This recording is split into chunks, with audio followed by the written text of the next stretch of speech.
Hello everyone, my name is Teresa and thank you so much for tuning in to the Hoboken Public Library's Arts and Crafts Workshops. While you're at home and the Hoboken Library building is temporarily closed, the library will be offering all types of live events and programs. You can visit Hoboken Library at Facebook, Twitter, YouTube, Instagram, and Pinterest. In today's program, I'm going to show you how to make this lovely greeting card used with just some simple supplies you can purchase at your local craft store. So let's get started. So this right here is the card that I would like to make for you. It is ever so cute. What I did is I used some papers and stamps from a company called Stamping Up. I am not a demonstrator for Stamping Up. I just really love their products. So let's go ahead and get started. I'll put that off to the side and I want to go through a list of things you need. The first thing you're going to need is a piece of cardstock. Now, you can actually purchase these cards already made, and they come in a bundle at your local craft store, and that's where I got this one from. It even has a score line on it, so you can just go ahead and fold over and go ahead and push it tight. If you happen to have one of these boning tools, use that. If not, you can always just really press down tight with your hand.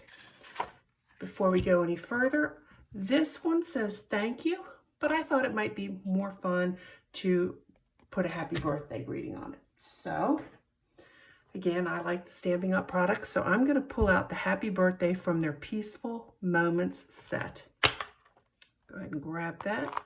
There it is. Now, these are acrylic blocks. You can purchase these as well from your craft store. This is not a Stamping Up. This was just purchased at a local craft store. Same with this stamp. Ink. Stamping ink. Anyhow, let's put some ink on it. Okay, and I know I want it down in this lower right-hand corner of the card. So let me just position it and commit. And push, push, push, apply just a little bit of pressure, and let's hope it works. Perfect. Close up that ink. You don't want it to dry out. You do want to clean your stamps. You can either use baby wipes. I know some people do that, or you can get a stamp scrubber. I purchased this one at a local craft store as well. This one it's really dirty. I've used it a lot. Just put a little water in this side, on the sponge side. See? And then you can kind of dry it off over here on this textured side. So you do want to keep your stamps in good shape. So let's go ahead and move this card off to the side, and let's go through the rest of the supplies you're going to need. You are going to need some red cardstock. And with that red cardstock, you'll cut a piece that is 4 inches by 2 inches. Cut a piece that is 4.5 by 1 3/4. Now the printed paper, this happens to be the designer series paper from Stamping Up. You can use any printed paper that you find. Craft stores have those as well. But you're going to cut this the same length as the first one. It'll be 4 inches, but it's going to come in a little to 1.5. Because see what we're going to do with that? We're going to layer that. And last but not least, go ahead and use your white cardstock and cut this at 4 1/4 by 1.5. And if I did my measurements correctly, it will just nest right in there on that red piece. And this is what you need. Now, let's take a look at the card. Let's refer back to it. This is a stamp that's also from Stamping Up. Let me grab it so I can show you. It is from their Painted Poppies stamp set. Down here, let's go ahead and open it up. Let's extract it. And I like to clean off my work surface just a little bit. Again, you want to get a Stamping Up block. Not a Stamping Up block, but an acrylic block. This one also was purchased from the local craft store. Let's ink it up. See how it just sticks? Stamping Up products are great, just a little FYI. They also sell the acrylic blocks. I didn't need them because I already had. I probably am over inking this. Looks good to me. Oh, I don't know, maybe a little bit more. All right, and now let's position it to where I want it. I kind of want it, it doesn't really matter, so just commit, just do it. It's fine, I'm not gonna give that other card to anybody to do a side-by-side comparison. So let's see what it looks like. Drum roll, please. Perfect. I use this opportunity because sometimes I rush and my ink isn't dried. It does need a couple seconds, so I always like to take this opportunity and go ahead and clean my stamps.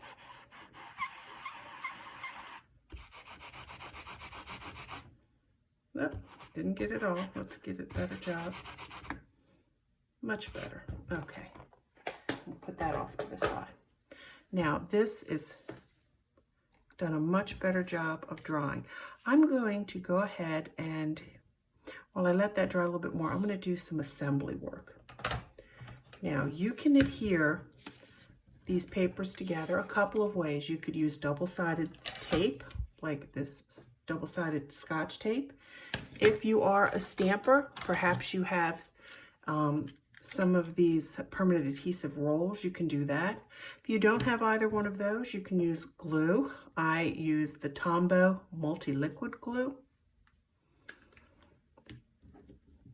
And the thing about this is, with the glue, don't go too close to your edges, like I do sometimes. And when I do, what happens is I push it so hard that the glue will seep out. And you really do not want that to happen. So don't do what I do. Do better. That's what I used to tell my kids. Don't do what I do, do better. All right, and now I want to, the sides, the long sides are going to be the same. What I'm looking to do is make it even within them. Okay, so, and that's the beauty of this glue. You have a second to kind of do that. We're going to let that set. Now, even though I cut both of these pieces, the red piece and the printed piece, at 4 inches. Let me show you something. As much as you try, sometimes, see, it's ever so slightly different. I don't know if you can see that. But if that happens, turn it to the back side, the reverse side. And you can trim off any excess. So see, my printed paper was ever so slightly bigger than my plain red. Let's put that, and I want to go ahead, and I'm going to go ahead and apply this to the card. Now, there is a direction I want it to go. I'll show you. On this one, it's kind of upside down. It happens. But on this one, I'm going to pay a little bit more attention, and I'm going to put it on the correct way. So let me go ahead and grab some of this glue. Again, not too close to your outside edges.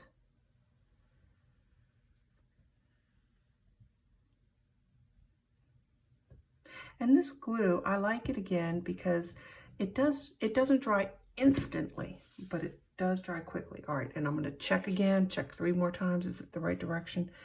Yes. I'm trying to lean over you without leaning too much over you, if that makes any sense. I don't want to block from the camera. Let me check that. That looks level to the eye. Put that off to the side. We're going to let it dry. I am going, you don't have to adhere this first, but I am, because I want it, while I color in the flower, I want to give this glue just a second or two to dry. And coloring in this flower, so simple, so easy. If you have colored pencils, like I do, then you're going to be very happy, because we're going to be able to use those. Let me pull out the 2 colors I like the most. Actually, I have colored pencils, and I have, you can use markers if you happen to have them, or you could use colored pencils. I am going to use the colored pencils though. And this is just my green one. I don't even worry about staying in the lines too terribly much. I don't. Comes out of the line, that's okay. Because it's handmade. Part of the beauty of handmade is easing up on all of it. It doesn't have to be perfect. Handmade means it's already made with love and care, and you're thinking of the person. I mean, that right there is the real beauty of it all.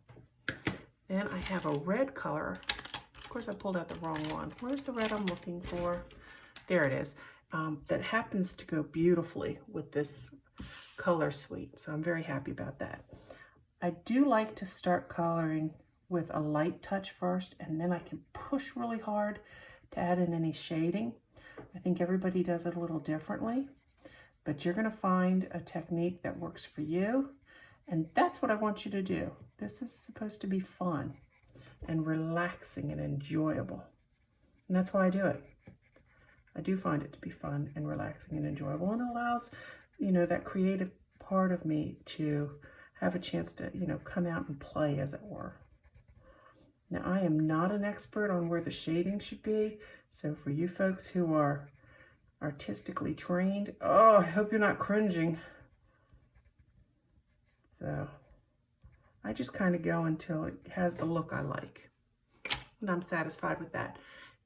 We are so close to being done. Can you believe it? It goes so fast. Let's go ahead and apply this, put some more glue on. And again, be mindful of those edges. I say it a lot, partly to remind you, and quite honestly, a little to remind myself. I tend to hurry, and that's not always good. And let's pick this up. And the beauty of this is you can put it wherever you want. So I'm going to go ahead and pop it down. Similar, eyeball it. Ah, yes, because that wonderful glue, it doesn't require much to stay in place. Now let's take a look. Do I have it pretty much the same? Well, the colors are a little bit different, but that's fine. I think I may have used the magic marker on this one. Not the magic, yeah, the magic marker. And I think that's why this one's darker, but that's okay. Push, push, push. And now the last thing I want to do is put a little bit of those sparkly things in the lower right-hand corner of the flower.